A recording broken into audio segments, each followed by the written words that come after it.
And we are live. The OnePlus Nord line has always been a bit confusing to me. Different variants, different regions, but all that now.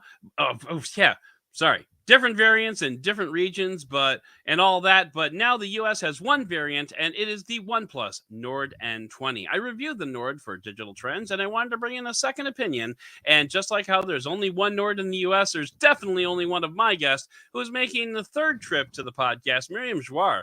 Welcome to the podcast. Hey Adam, thanks for having me on. How you doing? I am doing well. It's a Sunday, which is kind of weird.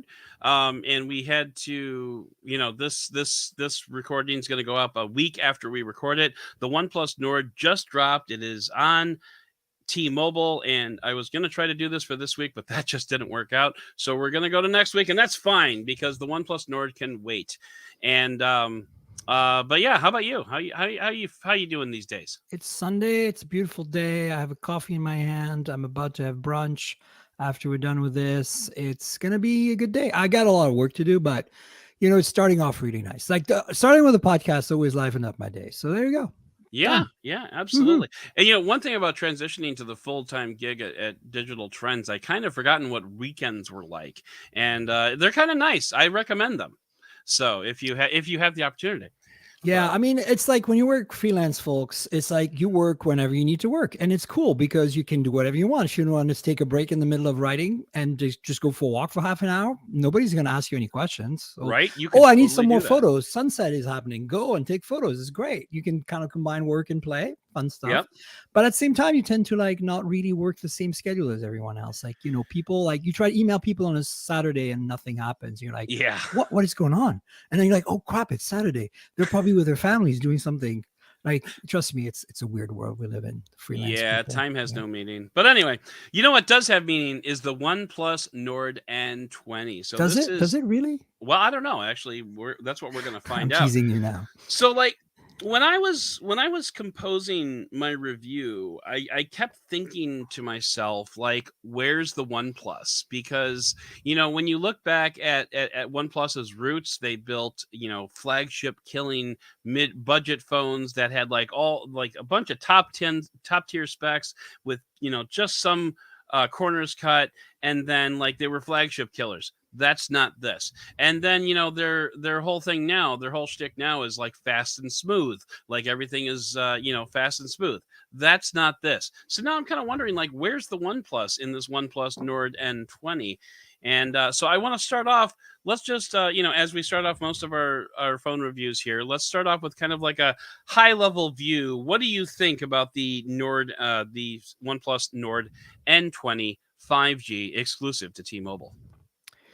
I think it's great. Yeah. I think in the context of the US market, I want to preface this because, I have my audience on my podcast is like from India, Canada, Australia, Europe, and the US. And Yeah. so, they have a different perspective. They're going to tell me, whoa, wait a minute, Miriam. Redmi Note 11 Pro Plus 5G, $260, and blows away the doors off the. Yes, it does. Yeah. But that's not what we have the option to get here. And you're going to say, well, you can import it. Yeah, you're not going to get 5G, okay, like at all. It's going to Right. maybe even light up the 5G logo, but you're not going to actually get 5G. So no. The nice thing about this phone is that if you're on T-Mobile, you're getting everything. 5G, Mhm. all the 4G bands that are really critical when you're out in the middle of nowhere. It's an exclusive to T-Mobile. So that's kind of a letdown a bit because there's an unlocked version coming, but we don't know the pricing. And based on OnePlus's historical 5G support in the US, it's probably not going to support AT&T 5G, but only Right. T-Mobile and Verizon's sub-6 5G. So no millimeter wave, of course. Right. Which is Unless they work out a fine. deal with, if they work out a deal with Verizon, they might get a millimeter wave version, but I bet you it'd be more expensive than $282. It almost So the certainly would. price is, the value proposition here out of the box for the US market is, I think, what one of the strengths. And then the other thing is, I think pillar number two on this phone is the design. It's the Mhm. first time that other than the OnePlus 10 Pro, which has a really unique design too, that OnePlus has delivered something that feels like it's not an Oppo phone. It's not like some Realme phone that's been reskinned. It's like a real, and I mean, to some extent, they've done that from time to time. Mm-hmm. I'd like to say that up to, it's kind of interesting. Like up to the 9 or maybe the 8, 9, there was some kind of visual elements from Oppo creeping in, like the central vertical camera pod on the 8 series, for example, was an Oppo thing for a while. Yeah. The offset to the left or to the right, to the left, I think it was, vertical camera pod was also an Oppo thing for a while, on, like, say, on the Nord original, the European one, and like things like that, right? But then we got, for example, the N200 5G last year, one of my favorite phones, and it's still a very great phone today. It's about $42 cheaper, and I think you can get it on discount. Again, a T-Mobile phone, but that one has it very much looks like an Oppo phone, but it has Mm-hmm. a color scheme that's a little more OnePlus-ish. And so the one that was the most generic and kind of like rubbed me the wrong way of all the OnePlus phones recently was the N10 5G, which was preceding all of that. And that was a plasticky mess of fingerprint happiness that had a sensor in the back, which really made it look old school, and it just was clumsy looking, and Oppo, but in a like Oppo 4 years ago way. And so, I'm glad that we have this thing here, right? That has this really cool non-camera bump camera bump, Yeah. right? And that has this slab-sided design that, by the way, Realme has been doing and Oppo has been doing, the Reno 7 Pro. And also Xiaomi has been doing on some of their phones with the Pocos and the Redmis. So this is like a trend right now to imitate the iPhone, right? On more affordable phones to kind of give you that more premium vibe. But it's working, Yeah. because if you're looking at that phone, the N200 5G, I think they nailed the design. That thing looks super premium, even though it's all plastic, other than the little rings that are actually metal around the cameras in the back, the gold ones. But the detail is the chamfers on those rings, the way the display just kind of floats above the rectangular plastic slab, Mm-hmm. the little bar down there, this little thing with the IMEI, right? You see it down there? Like Yeah. that little bar there, that's shiny. You see how it's shiny, but the rest of the phone is kind of more of a satin finish. Yeah. That little stuff that looks like the iPhone 5, right? It just gives you like this, oh, this is unique and premium, and it feels nice in hand too. It's not crappy. So Yeah. doesn't stick to fingerprints too much. I think the display could have a bit more of oil repellent coating on it. It seems to be just very minimal, but overall, I think it's a design win and it's a value win. And of course, there's some negatives, and we can get into that. But I think that Yeah. I feel they've done a good job at making a well-balanced phone for the US market that is unique and attractive and stands out. So kudos to And, them. yeah, and one thing that I noted in my review is especially like how thin the phone is, because you don't really typically get that with It is very thin. phones in this particular tier. 7.5 millimeters My camera does have thin, except autofocus, for so the it camera might bump, actually obviously. focus. And but yeah, you're right. Oh yeah, yeah. It's the blurred background in StreamYard tends to get really confused when you're trying to hold things Yeah. up for the camera. I find if you hold it up right about where the microphone is, it usually works pretty Yeah, well, well. my camera has autofocus. You'd think that maybe it's disabled with this particular app, because right now I'm not. It's not like. Let's see. Is it working? Yeah. Look there. There you go. Yeah, See, the autofocus is working now, fancy. because it's pretty good. Like, this is a good design. And now Yeah, you I can like see it. how thin the sides are. Oh, there you go. It's Hmm. focusing on me again now. But anyway, the point is, I think they've done a good job. And then, of course, the specs, I think they're pretty solid. But they're let 45 down a mil. little. What's that? Yeah, 4,500 milliamp hour battery. We got a Snapdragon 695 on the inside, 5G, along yeah. with a Adreno 619, 128 gigabytes of storage base model, which is nice. Which Although is the same, I want to point out, as the OnePlus 10 Pro in the US, because we only get one version. And this has 6 gigs of RAM, where, the OnePlus 10 Pro only has 8. And I mean, right, only 8, you're going to say it's fine. Yeah, it's fine, but it's their flagship. It should really have 12 and 256, especially since the flagship doesn't have expandable storage, which is N200 5G does have. It does right. support micro SD. The N200 also has 33-watt charging with a brick in the box. Hello, Apple and Samsung. Yeah, I know, right? And And which is really great. I tested that out. I thought it was kind of weird that it shipped with a USB-A to USB-C cable rather than USB-C well, to if you C. know the history of Oppo and BBK Group, and you look at the OnePlus phones that have previously supplied 30 or 33-watt charging, Hmm. most of them came with A to C. Right, And so it's not unusual. It's just the way SuperVOOC works at that level. I think the 30T technology was the first that used C to C, and then the 65-watt chargers all C to C, and the 80-watt right, and the 150-watt chargers for the new OnePlus Ace, aka the 10R for India, the OnePlus Ace for China, 150-watt right. charging is also a C to C. But these are proprietary A to C cables. If you don't use the right cable, it will not charge a 33-watt. At So 33 it watts. actually Yeah. checks the cable, the charger, it talks to the cable, and then checks the cable, and then talks to the phone and checks the phone. So there's like a Hmm. double. But going back to the specs, I feel like this is like in my benchmarks, well, hot hardware where I review phones, we run benchmarks. I personally don't give a crap about the benchmarks Fair. because even though I'm an engineer, I understand that's important because it lets us compare things, but it doesn't reflect reality, right? So Right. let me talk about performance in two ways here. In terms of like benchmark performance, this thing almost hits the same level of performance as the Snapdragon 765G and 750G. So we're Hmm. talking about like think Pixel 5a, think Pixel 5 even. Hmm. Think like TCL phones TCL, from well, last some year. TCL phones. From last year. Think also OnePlus Nord, the original, right? So Okay. like really good performance. But then there's perceived performance. How does it feel in your hand, right? And Hmm. so before we talk into that, we talk about the display because the display is going to influence that. So all OnePlus phones, pretty much since the Nord, well, not the Nord, I would say since the 7T, really, 7 Pro. 7 Pro was the first one with 90 hertz. So, and Okay. since then, we've had 90 or 120 hertz displays on every single OnePlus phone, including the OnePlus N100, the Nord Hmm. N100, which was a 4G phone that barely ticked our radar, 100 and something dollars, right? It had a 90 hertz 720p LCD. So this is the first phone from OnePlus since the 6 series that Hmm. has a 60 hertz AMOLED.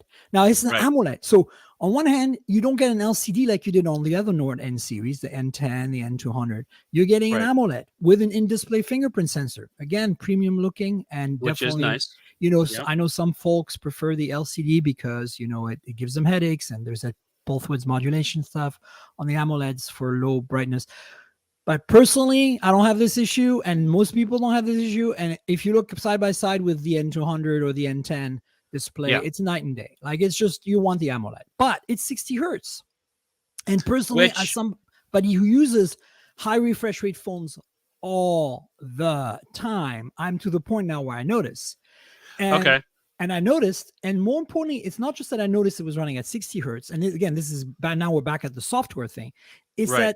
that there was some kind of hiccups in the animation, some drop frames and stuff. And so perceived performance, it's good. It's fine. 99% of the world out there is going to be perfectly happy. It's snappy enough. It follows you along with your stuff on the phone well. But it doesn't even feel as snappy as Oxygen OS 11 before it was a Color OS variant Right. on the N200 5G last year, which had a Snapdragon 480. So, Right. so if you put those two side by side, right? Hmm. N200, the Snapdragon 480 running Oxygen OS original code base Hmm. and with 90 hertz LCD with the N20 5G, Snapdragon 695 5G with 60 hertz AMOLED and a Color OS reskinned version that looks like Oxygen OS, which is what this Yeah. is running, which they Right. sneakily called Oxygen OS 11.3, just zero point 0.3 difference between the two. If you feel them side by side, it's not that different. Well, So yeah. all I the mean, benefits, all the gains you get from that Snapdragon 695, you don't really feel them. But that doesn't mean it's no. bad because the N200 for Snapdragon 480 is incredibly fast. Like it's like you wait a minute. are they really having a Snapdragon 480 in that? So my point is that there is something to be said, and I think we can have an entire additional discussion after we've talked about the hardware a bit more about this Yeah. Oxygen OS issue and the ColorOS based stuff. Because on the 10 Pro with the Snapdragon 8 Gen 1, it's also ColorOS based Oxygen OS reskin, but it's Mm-hmm. 12 version 12 based on Android 12, and Right. it's fast. It's not as sleek as what we had before, like not quite as responsive, but it's so fast that you won't have any complaints. Whereas this Yeah. thing, you're like, so this feels more like to me like a Reno 7 Pro, right? The Reno 7 Pro is the mid-range flagship from, if you want to say that premium mid-range, affordable Mm-hmm. flagship from the Yeah. Oppo line. And it is, I think it's running a Dimensity, I want to say some sort of high-end MediaTek chip. And that thing comes ColorOS, right? Not skinned with Oxygen OS stuff, but it kind of feels like that. It feels, it could be a little better. Of course, that Reno is a 90 hertz display or 120 hertz display. But Mm-hmm. that's my take on this kind of the subjective versus objective. So if you're playing games, folks, you're not going to have any issues on this phone. Like the 695 will hold its own really nicely, Sure. unless you want the best performance. But for most people playing games, you're not having no issues. But I'm just saying that day to day, if you're used to something snappier, you'll notice. If you're a OnePlus fan, you'll notice. If you're just the average user buying a phone from T-Mobile that's awesome and is looking good and has great value, you will not care.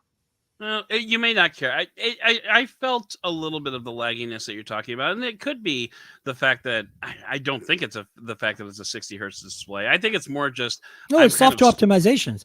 But the 60 right. hertz, I notice it too. Like it's like that plus, and the software optimizations is, I think, a combination of the fact that it's based on ColorOS and the fact that it's a T-Mobile build, right? Like they Right. didn't optimize it as well because there's probably a bunch of crud on there that T-Mobile has running in the background for, Probably. Yeah. like user experience program and whatever else. And Yeah. that's the problem with carrier phones. Again, like if you have a chance to buy an unlocked phones, folks, do it, because if you're like us, a tech savvy person, early adopter, no matter what your budget is, you're gonna feel a better and have a better Yeah. experience using an unlocked phone, right? If you don't Hashtag care, bloat. you don't care. Yeah. But yeah, and this podcast has a long-standing tradition of not being able to see the difference between a 60 hertz display and a 120 hertz display, but that's okay. I know other people can, and I'm not going to shame you for it. So, but yeah, let's go ahead and talk about the software a little bit. It ships with Oxygen OS 11 based on Android 11, and OnePlus is promising one software upgrade, which is Which less is than only going to bring awesome. us to 12, which kind of sucks because 13 is about to come out. But Right, they right, do, exactly. they do 3 years of OS upgrades on the flagship. So Hmm. you get what you pay for. But honestly, do you need more than one for this? I don't think so. I mean, I doubt it. Yeah, I mean, we're kind of getting to the point where Android is a fairly mature operating system. So like really incrementally, you're just getting like small like tweaks rather than like major feature changes. So obviously Material U would be great to have. I don't know if you're going to get it on a mid-range phone to be honest, but beyond that like when you're talking about the differences between OS levels, you're talking about tweaks, and you are getting security updates. 3 years of security updates, I Yeah, think yeah. they said. The So thing you're about gonna Material U is that it gets obliterated by a lot of these skins, right? It's not right. like it's in there, but Hmm. they don't give you access to it, so you can't do the colors tweaking that you want to do. Right, I see exactly. that a lot on ColorOS phones, the Oppo and the Realme phones. I mean, Realme calls that Realme UI or whatever, but it's basic ColorOS, right? Right. Vivo's phone, So same thing, right? Vivo is also BBK Group, but they're a little more removed. They have their own build. And they're also like, the Android 12 phones of theirs are like, where is Material U? It's gone. mhm. Like it's not there at all. But then you drill into the menus and you find that you can change the colors in one of the sub menus on these phones, and that's your Material U colors, actually. You know what I'm saying? Right, So right. it's kind of hidden and buried in there, and you know what it's like skinning phones. It's always a challenge. Like the way I look at it personally is like I I mean, I don't, prefer, but okay. yeah, I prefer like a Moto or a Pixel Yeah. in terms of my user experience. even a Sony, like Sony's phones, there's almost no Yeah. skinning, right? So it's Yeah. actually worse in a way than Moto, because Moto gives you these cool features like the hand chop for the Mm-hmm. flashlight and stuff. But I'm kind of a purist that way. So ColorOS I've gotten used to because I've played with enough BBK group phones. So when I use Oxygen OS based on ColorOS, and I think this is the thing you have to take away here from the software discussion. This is not the Oxygen OS you used to. This is Right. it's not a bad OS. Like a lot of people are up in arms about it, but I don't think they have good reason to be. It's just that they don't like change. And they're Yeah. going to say, well, we don't like change because it's worse. And I'm like, yeah, that's arguable. I think it's worse in a performance perspective. Yes, it's worse. I'm not sure it's worse from a design perspective. Like I like Color. I think ColorOS has gotten. It used to be terrible. Like before the Fine X2 Pro in 2000, I think, yeah. So up to about 2019, ColorOS was a disaster, and BBK had an awakening and was like, "Oh, wait a minute, our global customers really want much more of a pure Android experience. Let's give them that." So they started Yeah. making ColorOS a lot more like Xiaomi's MIUI, which is, definitely skinned, but adheres mostly to, like, it doesn't try to emulate an iPhone. You know what I'm saying? Right. Like they're still Right. trying in some ways, like the latest Xiaomi phones by default, if you pull on the right side of Have the the control notification tray, center. you Yeah. get the control Basically. center. On the left Yeah. side, you get the but you can turn that off. So you have Right. options. How long will you be able to turn it off? I don't know. But with ColorOS, it's kind of the same. But you lose that granularity of customization that you had in Oxygen OS before, and you Mm-hmm. lose that kind of telepathic snappiness, right? That like it follows your finger along before you can even put your finger there. It's what it feels like. That's gone. Yeah. So if Yeah. you don't like that, you're gonna be mad. You're gonna be mad, bro, if you're like a OnePlus bro, okay? But at the same Mm. time, for the average person who buys this phone, it's a better experience than anything. Like performance-wise, this thing walks all over the Moto G series. Like and that's the thing I want to say in the US here. Like here, you abroad who are listening, hopefully you've got some audience abroad. You're not noticing this because you've got Xiaomi and you've got Right. Redmi and Realme and like Poco and Oppo and Vivo and all that good stuff out there. And you're Yeah. like, I've got tons of $200 5G phones that kick butt. What are you Eh, talking about? But for the average customer here, they walk in T-Mobile store, they see this gorgeous looking phone. It has an AMOLED. It seems fast and responsive. It supports everything on T-Mobile, and it's $282, and they can get this $11 a month on a 24-month loan, essentially. That's Yeah. Yeah. interest-free loan. Of course you do that, like, unless you have the budget to go and buy a OnePlus 10 Pro on T-Mobile, right? I mean, Yeah. or And Samsung or an Apple. and spoiler alert, we will have an episode coming up probably this month talking about the United States phone buying situation compared to the rest of the world, because it's not great, folks. But this is a pretty good addition to the United States arsenal. So, um, how much have you played around with the camera? Because I actually know you're a bit of a Well, shutterbug. yeah. So So, why don't so the we? camera. Let's talk about the camera. Okay. So Yeah. we have to talk about the camera within two. There's two or three different contexts, right? Okay. Um, the context number one is this is exactly the same camera system as the Nord N10 5G minus the ultra wide. So Okay. you have to understand that was the first time, and this is back in December 2020, so a year and a half ago. That Mm-hmm. was the first time that OnePlus used the OmniVision OV3 something, 64 megapixel sensor. OmniVision. Okay, look, this is an opinion. This is a hot take, but there are three families of sensors out there you can buy if you're a phone manufacturer: Samsung, Sony, and OmniVision. There's Okay. more, but those are the three big ones. Okay. Yeah. If you have the money, you're going to buy Sony because they make the best sensors. I know some people. Some people can argue that like the high-end sensors from Samsung are super amazing.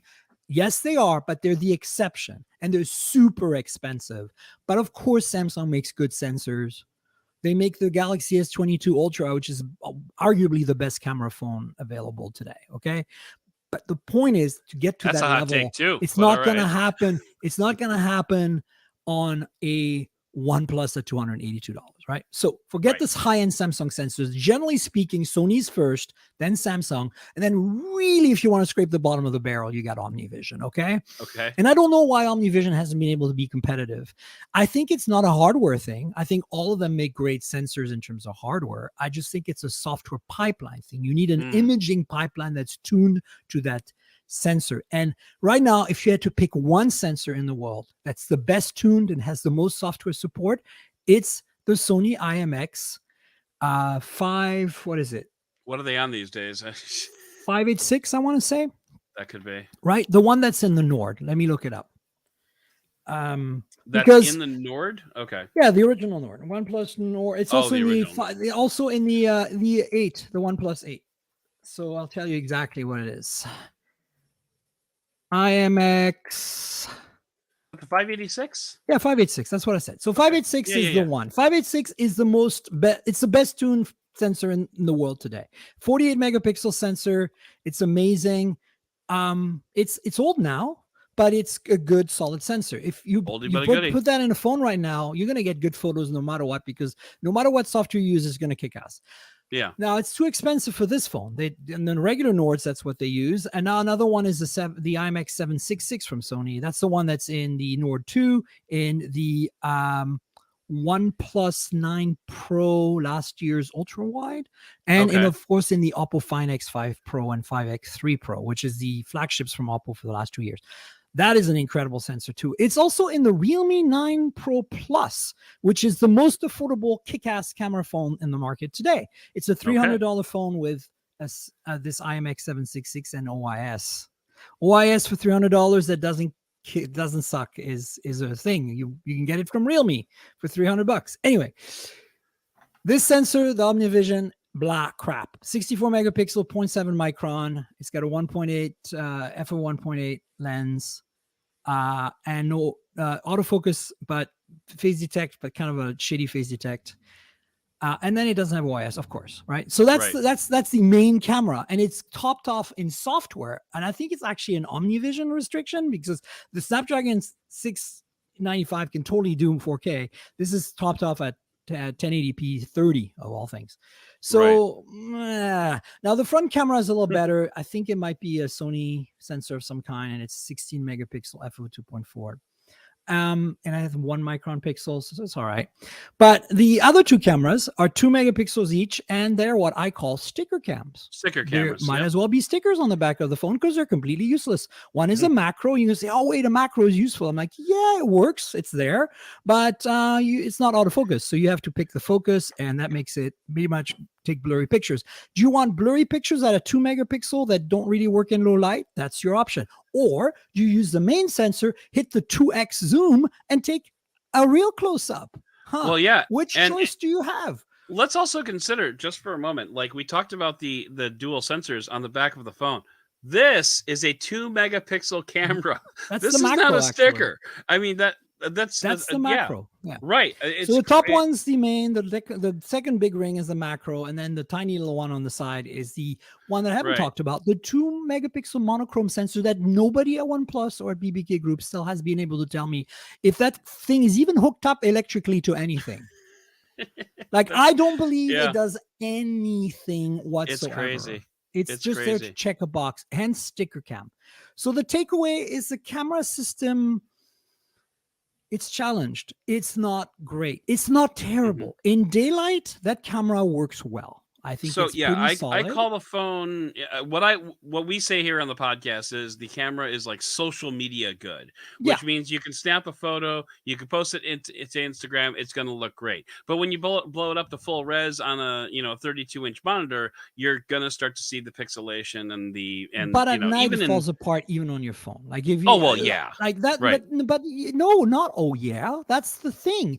Like, you can find phones at this price point from other companies out there, not in the US, you can that do a decent job in low light. So okay, I think that this is just more of a, this again, picking an OmniVision sensor with a poor pipeline behind it. I don't think, looking at the physical specs of the sensor, 64 megapixel, 0.7 microns, it pixel bins 4:1. The large pixels are 1.4 micron. That thing should do just fine in low light. It's just Yeah, it not should. processing that binning properly and very well.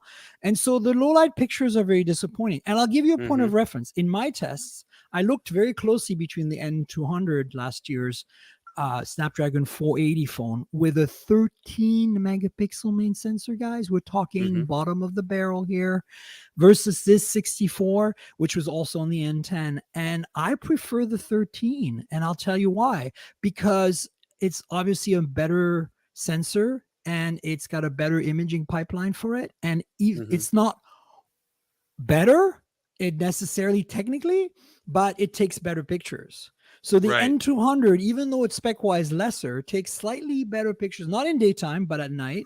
And so, look, I'm not saying that this camera is horrible. It's certainly better than what I call jokingly, but it's becoming reality, this joke, what I'm calling the baseline of moto badness. Okay. Okay. Ouch. So, Harsh, but okay. well, look, the reality is this, right? Moto phones, I used to joke about this and not really be serious, but then they released their Moto G Power, I want to say Okay. 2022 in November. It was a phone released in 21. That was a 22 model.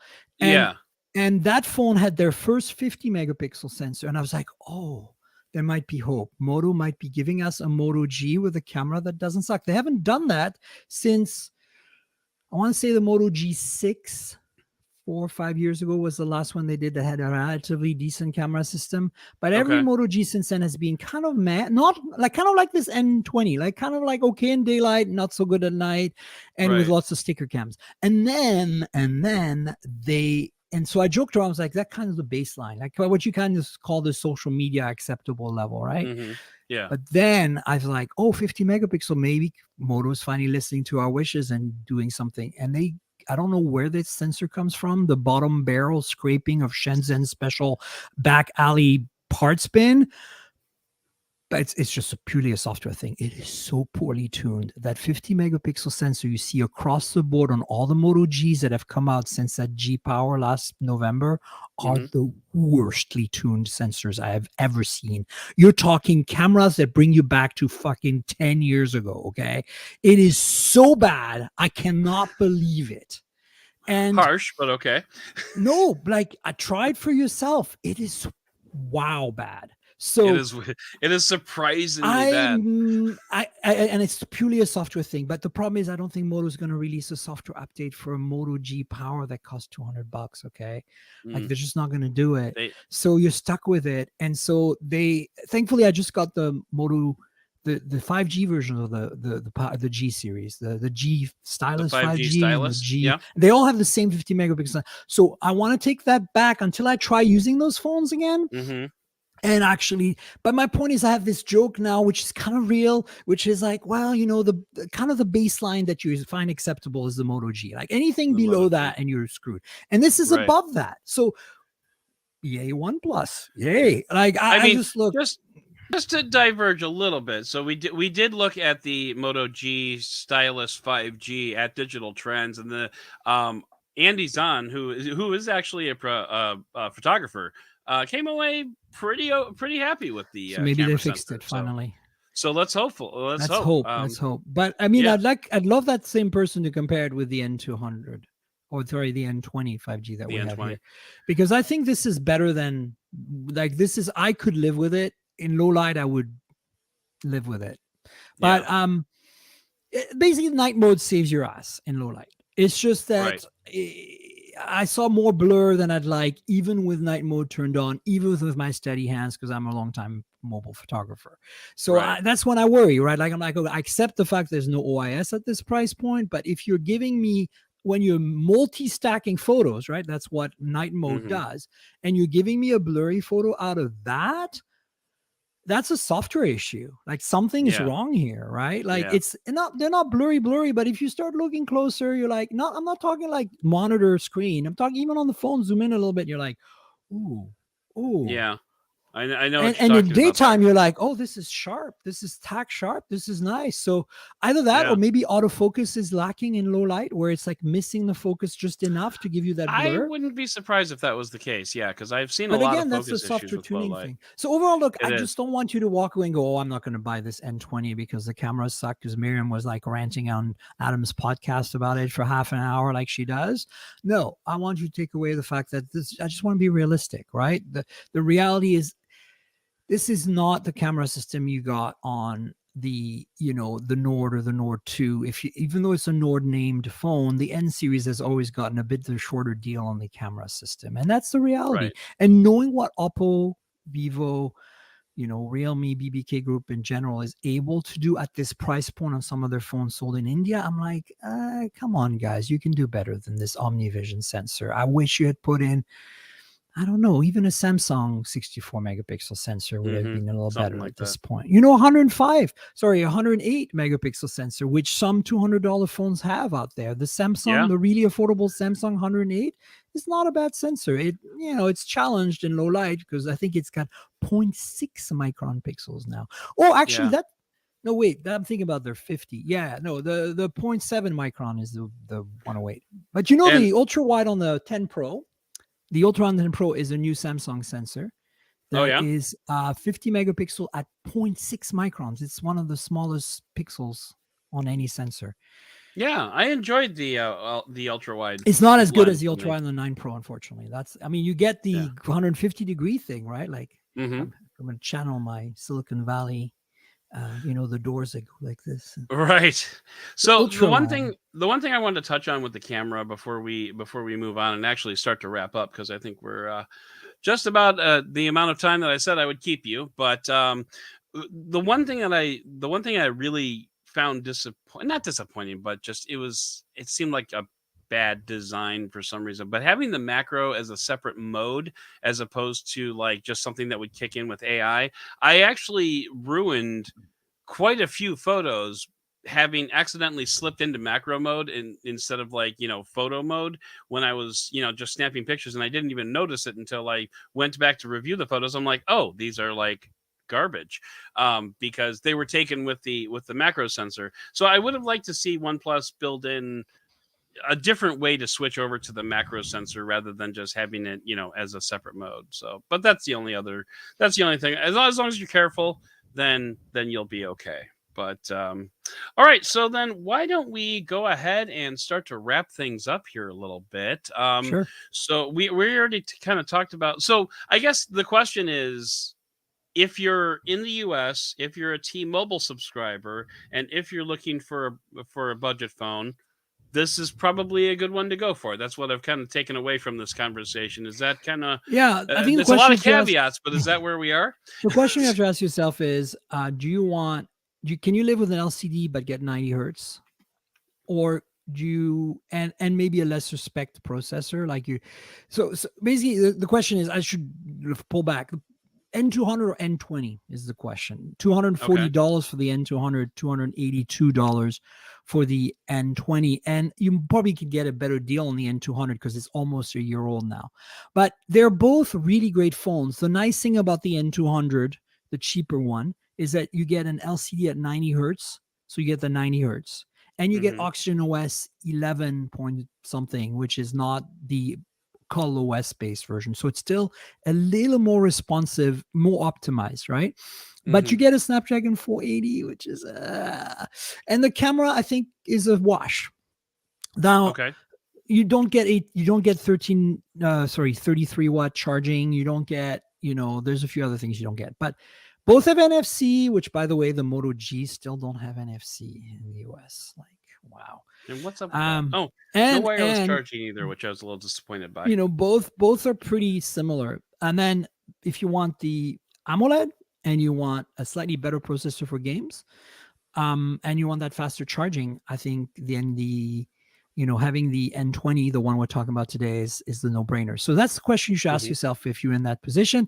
And of course, the design. Like I think the design of the N20 is way cooler than the N200, although the N200 has a gradient, which looks really cool. Yeah. And so that, that's the question you ask yourself. And most importantly, at the end of the day, it's like, how much more updates are you going to get? The N200 is already a year old, Yeah. and it's So supposed to get one software update. So it's probably going to get ColorOS based Android 12 soon. And that might actually reduce its performance quite a bit. So yeah, that's the advice I can give you at this point. I would can, probably pick the 20 just because it's got a longer shelf life ahead of yeah, itself. I would say so. And the Can you still buy performance, the N200 like on in T-Mobile stores? I don't I know. I don't can even. Google it right now and tell you. I actually Hopefully. just was. Did you find But it? no, I haven't found it yet, so that's Let why me I was kind see. of wondering. T-Mobile N200 5G. Maybe they discontinued it when they started this. Wouldn't surprise me. Yeah, it's right there. I found it. Oh yeah, okay. Oh, It's also available for, yeah, it's 64 still gigs of memory. $9 a month, so it's the same price as it was 240. Yeah, So there's not even, half the base storage though. Keep that in mind. that's the other thing, and 4 gigs of RAM as well instead of 6. So Yeah, you're definitely not going to get the performance, but if you want to save a buck, yeah, it might not be a bad option. Although honestly, I think for the people listening to this podcast, I would say it's a no-brainer to get the 20. I would say so too. Yeah, I mean, both have 1080p displays. It's like, unlike, again, Moto, 720p displays on a lot of their baseline phones. It's like, seriously, guys. That's no bueno. But So what can you? frustrating.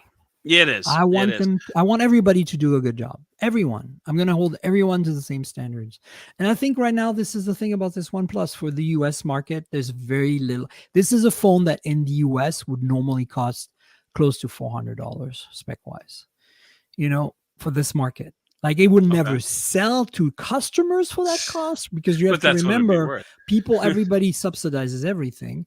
And Hmm. I think Sasha Segan's always on top of this on his articles on PC Mag. It's like there's this malaise of pricing in this price point in the US. Like, people are just going to spring the money and buy a flagship. So you can't find anything in the $500 range that's any good.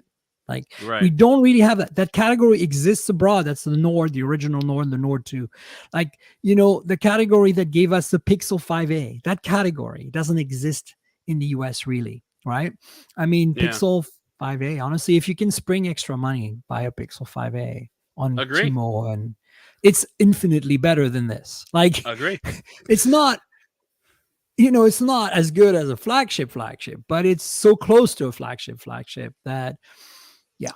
Or maybe the Pixel 6a, which maybe we'll see at Google I/O. We'll Well, have that's to see. coming, and hopefully is going to be affordable and pack some solid punch. But the proof is in the pudding, right? I think what Right. made the 5A so special is that it's running again a sensor that's 4 years old. It's super well tuned. I've And it's argued still good. before, and I'm Yeah. going to argue here again, that you take better photos of the 5A than the 6 and 6 Pro. Oh, all right. There's a saucy take for you. It's only in So, certain conditions, but I'm just saying, like, if you main sensor wise, the tuning for non-zoomed photos, like you take a 1x photo on a 5A in the same conditions as a 1x photo on the 6 or 6 Pro, the 5A will take a better photo today, because they still interesting. haven't tuned the pixel binning and the algorithms for all the wonderful things that Google knows how to do in software photography and computational photography to work well with that 50 megapixel Samsung sensor. Whereas that Sony 12 megapixel that's been on every Pixel since the 2 is bulletproof. Mm, Bulletproof.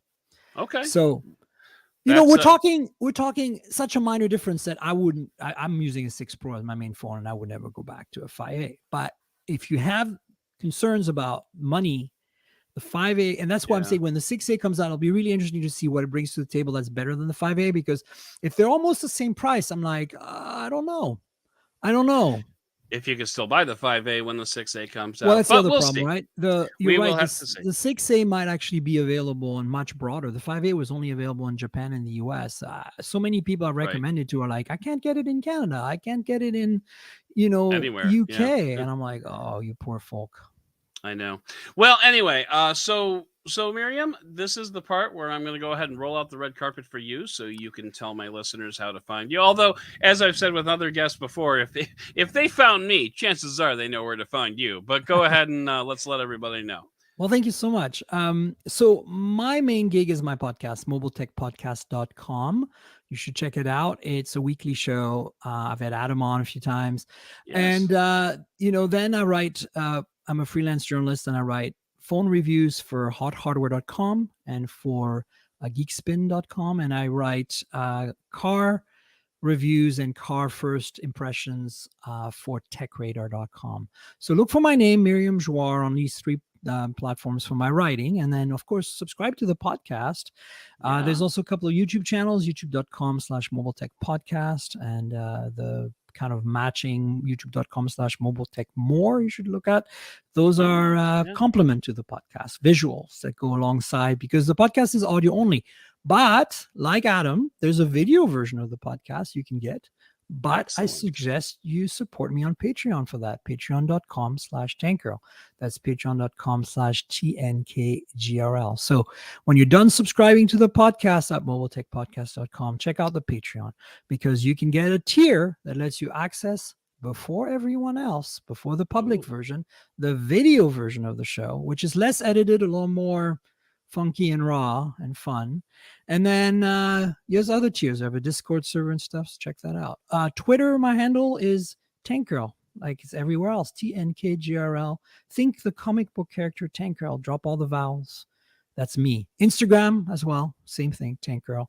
So chat with me on Twitter, look at my pretty photos, and chat with me on Instagram. Love it. Love it. And very saucy. So thank you very much for hopping on here and talking all about the OnePlus Nord N20. And I'm sure it will be no time at all before we have you on again. Thanks again. Absolutely. I'd love to have you back on. This is me on Instagram. Ta-da.